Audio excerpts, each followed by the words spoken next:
Hello friends, मैं हूं Ponting. देखिए क्लास 8 का ये चैप्टर है, chapter number 11, force and pressure. कि फोर्स क्या होता है, प्रेशर क्या होता है, इसको डिटेल में हमने इस चैप्टर में पहले पढ़ा। अब हमारा टॉपिक आता है, लास्ट टॉपिक है एटमॉस्फेरिक प्रेशर। देखो आपको पता है प्रेशर क्या होता है, प्रेशर हम ऊपर पढ़ चुके हैं क्या होता है। अब हम पढ़ते हैं प्रेशर क्या होता है।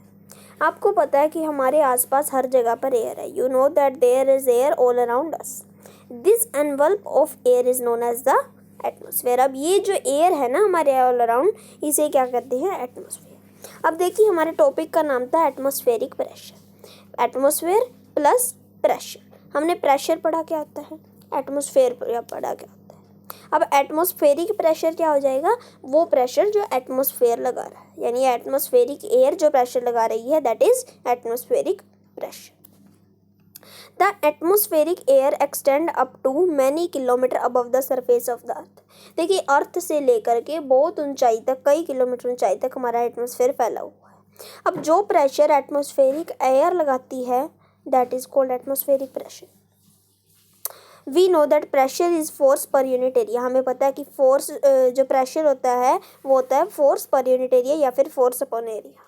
If we imagine a unit area, अब देखो यहाँ पे आपको फिगर में दिया गया है। मान लो आपने यूनिट एरिया का एक बहुत लंबा सिलेंडर ले लिया, बहुत लॉन्ग जो है आपने एक सिलेंडर ले लिया जिसका एक यूनिट एरिया है। यूनिट एरिया का मीनिंग क्या होता है, कोई भी हम एक वैल्यू ले लेते हैं वो यूनिट, ठीक है।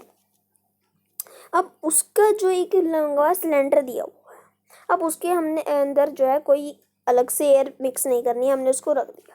अब देखो एयर जो है एटमॉस्फेयर की एयर है वो अपने आप उसके अंदर भर जाएगी।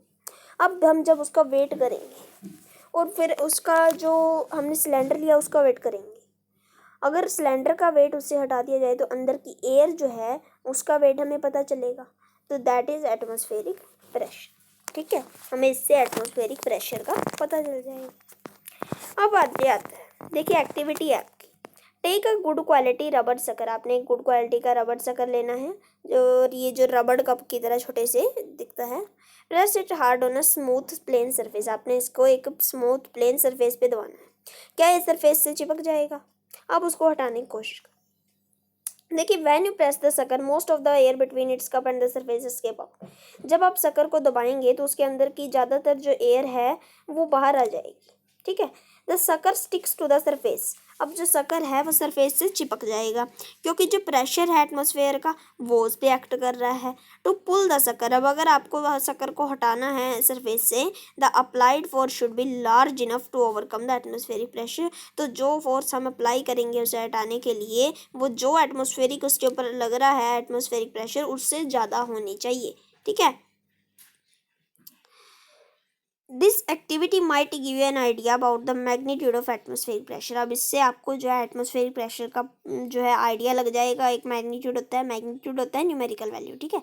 इन fact it would not be possible for any human being to pull the sucker off surface if there were no air at all between the sucker and the surface. देखिए हर किसी के लिए पॉसिबल नहीं है सकर को surface से हटाना। अगर सकर और सरफेस के बीच में बिल्कुल भी एयर नहीं है तो हर किसी के लिए पॉसिबल नहीं है इसे हटाना, ठीक है। Does it give you an idea how large the atmospheric pressure is. क्या आपको इससे ये पता चला कि एटमॉस्फेरिक प्रेशर कितना हाई है ना। अब देखो अगर उसके अंदर एयर नहीं रही तो हर किसी के लिए पॉसिबल भी नहीं है, इतना ज़्यादा होता है एटमॉस्फेरिक प्रेशर। हमारे अराउंड एयर है, ये एटमॉस्फेरिक प्रेशर है, लेकिन इतना नहीं है, ठीक है। अब आगे आता है the if the area of my head were 10 centimetre multiply 10 centimetre. अपने हेड का एरिया दिया हुआ है यहाँ पे 10 centimetre multiply 10 centimetre. How much weight of air would I be carrying on my head. तो कितना जो एयर का वेट है मैं मेरे सिर के ऊपर है। The weight of area the wait of air in a column of the height of the atmosphere and area 10 centimetre multiply 10 centimetre यहाँ पे हम निकालेंगे। वो जो है प्रेशर यहाँ पे कितना हो जाएगा, weight as large as 1000 kilogram, कि 1000 kg 1000 kg के लगभग होगा, ठीक है। The reason we are not crushed under the weight, और यही कारण है कि हम वेट के अंडर क्रश नहीं हो रहे, is that our pressure inside our bodies, कि जो हमारी बॉडीज़ के अंदर pressure is also equal to the atmospheric pressure, वो भी एटमॉस्फेरिक प्रेशर के इक्वल होता है। जो हमारी बॉडी के अंदर प्रेशर है ना, वो एटमॉस्फेरिक प्रेशर के इक्वल होता है। And cancels the pressure from outside, जिससे कि जो हमारा अंदर का प्रेशर और बाहर का प्रेशर है वो कैंसिल हो जाते हैं और हम नहीं दबते। ठीक है, अब हमारा यहाँ पे चैप्टर कंप्लीट हो जाता है। अब आपके पास एक स्टोरी टाइप आ जाता है, did you know. Otto von Guericke, a German scientist, देखिए एक जर्मन साइंटिस्ट दिए हुए हैं, Otto von Guericke of 17th century में थे वो। Invented a pump to extract air out of the vessel, उन्होंने एक पंप बनाया था, पंप को इन्वेंट किया था कि एक वेजल के अंदर से अगर उन्हें एयर निकालनी है उसके लिए। With the help of this pump, अब उस पंप की मदद से ही demonstrated dramatically the force of air pressure, अब उन्होंने जो ड्रामेटिकली जो है फोर्स है एयर प्रेशर का उसे डेमोन्स्ट्रेट किया। उन्होंने क्या किया, दो मेटेलिक हेमिस्फेयर जो हैं 51 सेंटीमीटर डायमीटर के आपस में जोड़ दिए and pump air out of them, और उनसे एयर जो है पंप आउट कर दी। ठीक है, पंप कर दी आउट।